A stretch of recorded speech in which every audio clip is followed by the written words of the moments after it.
आदाब दोस्तों, मैं हूं एम ए वाजिद। आप देख रहे हैं पैगाम टीवी।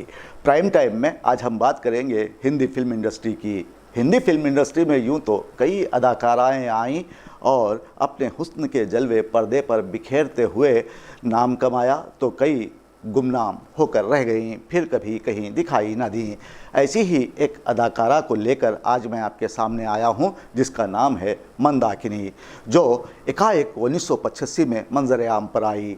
फिल्म राम तेरी गंगा मैली में राज कपूर ने उन्हें बतौर हीरोइन लोगों के सामने मुतारफ़ करवाया।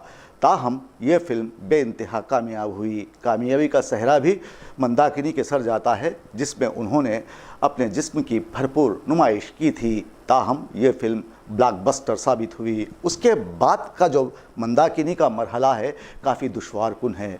उनके नसीब में राम तेरी गंगा मैली जैसी कामयाबी फिर कभी नहीं मिली और लगातार फ्लॉप फिल्में देते हुए वो पर्दे सीमी से एकाएक गायब हो गई। अब उनका ये सफ़र किस तरह मुश्किलों से गुज़रता रहा और मंदाकिनी ने अपने आप को किस तरह संभाला दिया, ये जानने के लिए देखिए हमारे नुमाइंदे मोहम्मद फ़ारूक की एक ख़ास रिपोर्ट। तेरी आँखों के सिवा दुनिया में रखा क्या है, ये उठे सुबह चले, ये झुके शाम ढले, मेरा जीना मेरा मरना इन पलकों के तले। हिंदी फिल्म इंडस्ट्री में कभी कभी ऐसा भी देखने को मिल जाता है जिसकी हम उम्मीद बिल्कुल नहीं करते। यहाँ लोग ऐसी फिल्में चाहते हैं जिनका ताल्लुक बराह रास्त उनके दिल से हो। जिस्मानी हिस्सियात से मुताल्लुक चीज़ें ज़्यादा देर पा नहीं होती, मगर जिन चीज़ों का ताल्लुक रूह से होता है देर तक कायम रहती हैं। इस इंडस्ट्री में हज़ारों लड़कियाँ आईं, अपने अपने हिस्से की कामयाबी बटोरी और तमाशबीनों ने उन्हें भुला भी दिया। ऐसी ही अदाकाराओं में मंदाकिनी का नाम भी आता है, जिन्होंने पर्दे पर अपने खूबसूरत जिस्म की खुलकर नुमाइश की और तकरीबन 10 सालों तक फिल्मों से वाबस्ता रहीं। बाज़ नातजुर्बेकार लोग समझते हैं कि उनकी पहली फिल्म राम तेरी गंगा मैली थी। उनका ऐसा समझना बिल्कुल गलत और बेमानी है, क्योंकि सबसे पहले उन्होंने मेरा साथी में काम किया, लेकिन बदकिस्मती से ये फिल्म राम तेरी गंगा मैली के बाद रिलीज हुई और कब आई कब चली गई किसी को पता भी ना चला। डैडी से तुझको मिलाऊंगी, घर अपने ले जाऊंगी, हम सब तुझे पिलाऊंगी, मुझको ये लड़का पसंद है, सच सच सबको बताऊंगी, ना।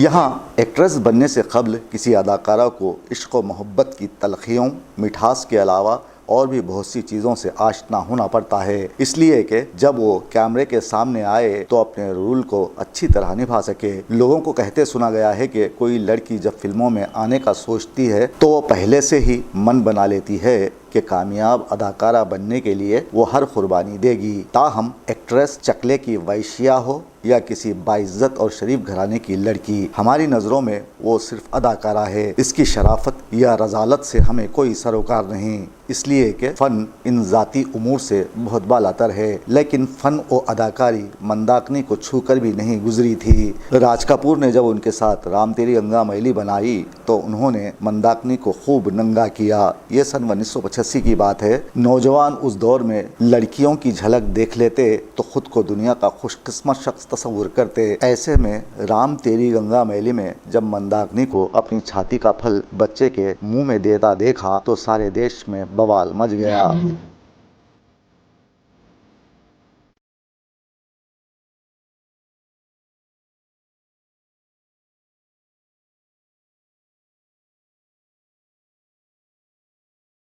मंदाकिनी की माँ कश्मीरी और बाप बरतानवी थे। उनके यहाँ मेरिट में मंदाकिनी पैदा हुई, जिनका नाम यास्मीन जोसेफ रखा गया। मंदाकिनी को फिल्मों में काम करने का कोई शौक नहीं था। तेलुगु फिल्म इंडस्ट्री के सुपरस्टार कृष्णम राजू की फिल्म धर्मात्मुडु कामयाब हुई तो राघवेंद्र राव उसे हिंदी में बनाना चाहते थे और जितेंद्र की बेटी के लिए उन्होंने मंदाकिनी को साइन कर लिया। इस तरह ये फिल्म इत्तेफाकी तौर पर मंदाकिनी के हिस्से में आई, लेकिन भरे पूरे जिस्म की मालिक, कटोरे जैसे गालों वाली नीली आंखों की इस लड़की को राज कपूर ने देखा तो उन्होंने उसे राम तेरी गंगा मैली में काम करने का मौका दिया, जिसकी कामयाबी ने मंदाकिनी को मसरूर कर दिया और उसे बेहतरीन अदाकारा के तौर पर फिल्म फेयर अवार्ड के लिए मुंतखब किया गया। इस फिल्म में उनके हमराह राज कपूर के बेटे राजीव कपूर को बतौर हीरो पेश किया गया। इस फिल्म में कुछ नहीं था, और अगर कुछ था तो मंदाकिनी का हुस्न और बेहतरीन गीत थे, जिसकी बदौलत फिल्म ने कामयाबी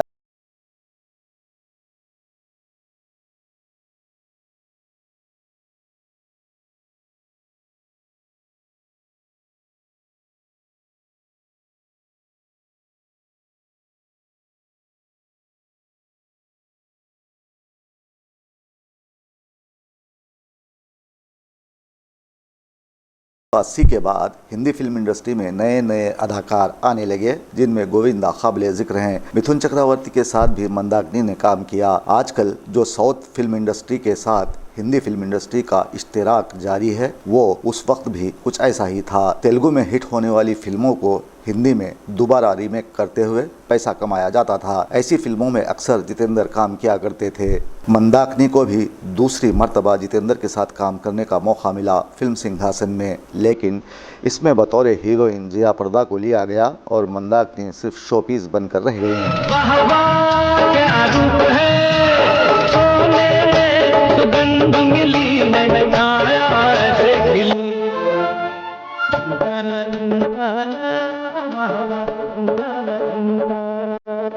मंदाकिनी के फिल्मी मैदान में आने के बाद सबसे ज्यादा नुकसान रंजीता और पद्मिनी कोल्हापुरी को हुआ, जिसकी वजह से उन्हें फिल्में मिलना बंद हो गईं और सभी प्रोड्यूसर्स, डायरेक्टर्स उनकी जगह मंदाकिनी को लेने लगे और मंदाकिनी अपनी हर फिल्म में भरपूर अपने जिस्म की नुमाइश करती। चाहे कोई भी सीन हो, वो उसे करने से पीछे नहीं हटती थीं। कभी मरकजी किरदार में तो कभी साइड रोल में मंदाकिनी काम करती रहीं और पैसा कमाती रहीं।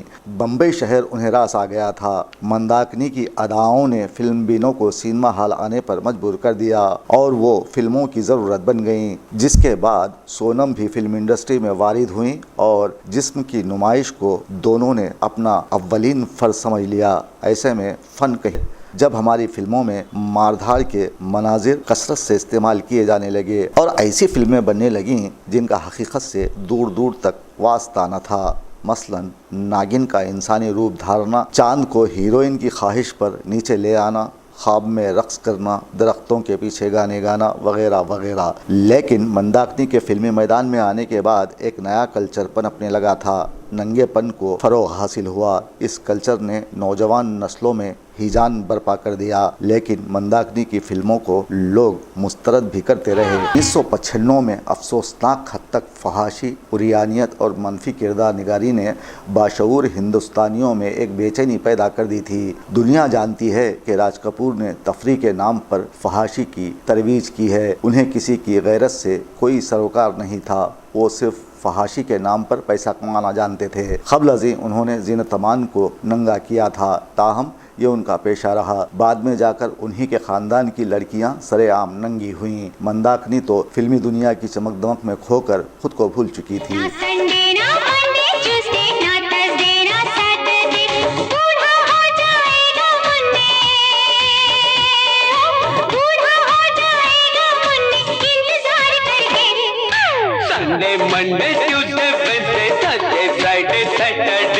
यहाँ ये बात भी काबिल ज़िक्र होगी कि उस दौर में सलीम जावेद भी कलम छोड़ चुके थे। ऐसे में कादर खान थे जो तेलुगु के रीमेक्स में मुकालिमे लिखा करते थे। उन्होंने भी उर्दू ज़बान को बदनाम करने में कोई कसर नहीं छोड़ी। फिल्मों में दिखाए जाने वाले फहश गानों को मनचले नौजवान गर्मा गर्म सॉन्ग्स का खिताब देने लगे और इस एक गाने के लिए नौजवान 10 मरतबा फिल्म देखने पर मजबूर हो गए।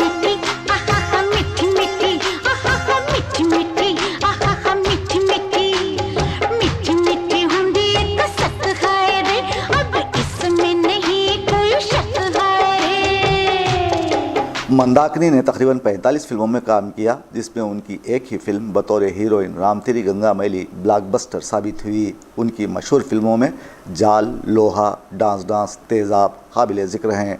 जो कई वजूहात की बिना पर औसत कारोबार कर चुकी हैं, लेकिन मंदाकिनी का जादू किसी भी फिल्म में न चल सका। सन 1990 के दौर में मंदाकिनी फिल्मों से दूर होती चली गई, या फिर उन्हें अपनी फिल्मों में कोई लेने के लिए तैयार ही न था। ताहम मिथुन चक्रवर्ती प्रोड्यूसर से मिन्नत समाजत करते कि आप मेरे साथ मंदाकिनी को लीजिए। कुछ फिल्में मंदाकिनी को मिथुन के कहने पर मिली, लेकिन ये सभी बी ग्रेड फिल्में थीं जो बुरी तरह नाकाम साबित रहा था कि अगर मंदाकिनी की खूबसूरती को करीब से देखना चाहते हैं तो आप उसकी आंखों में झांकिए और देखिए, जिनके शहर में आप ज़रूर डूब जाएंगे। 1990 का दौर नीलम, मंदाकिनी, माधुरी दीक्षित, फरहानाज, अमृता सिंह का दौर था, जो बड़े बड़े अदाकारों के साथ काम कर रही थीं। उस ज़माने में नंबर 1 की अदाकारा के तौर पर माधुरी दीक्षित ने हर जानिब हंगामे मचा दिए थे। ऐसे में मंदाकिनी फिल्मी दुनिया में बराए नाम होकर रह गई। इंसानियत को रोकने और कारोबार को मुनाफे बख्श रखने के लिए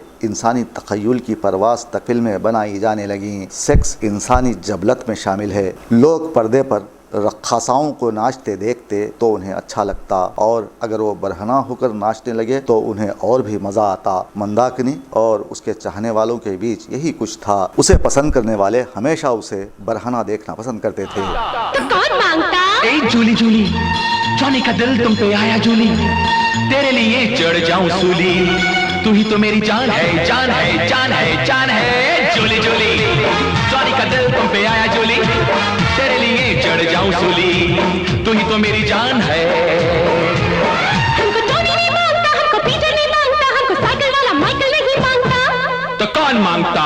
जॉनी जॉनी। फिल्मी सनत से वाबस्ता अफराद ने मंदाकिनी का पर्दे पर खूब इस्तेमाल किया। किसी हीरोइन को बरहना करना हो सकता है जिनके नए नए तजुर्बों के पीछे शायद कभी कोई मुस्तनद इंसानी तजस्सुस रहा हो, लेकिन हमें तो ये फ़कत कमर्शलिज्म या सादा अल्फाज में शोहरत और पैसा कमाने का फार्मूला ही दिखाई दिया। इसीलिए मंदाकिनी को हर फिल्म में बतौर शोपीस दिखाया गया और खूब पैसा कमाने की कोशिश की गई। बढ़ता रहा। सन 1996 में मंदाकिनी की फिल्म जोरदार आई, जिसमें उनके साथ गोविंदा ने काम किया। ये उनकी आखिरी फिल्म साबित हुई, जो बुरी तरह नाकाम रही। धीरे धीरे मंदाकिनी फिल्मी दुनिया से दूर, बहुत दूर हो गईं और एक भिक्षु से शादी करके बुद्ध मत कबूल कर लिया। अब उन्हें यास्मीन जोसेफ कोई नहीं बुलाता। इस तरह उनका फिल्मी सफर 10 सालों पर मुहित रहा, जो मुख्तसर होने के साथ साथ मुतनाज़िया भी रहा।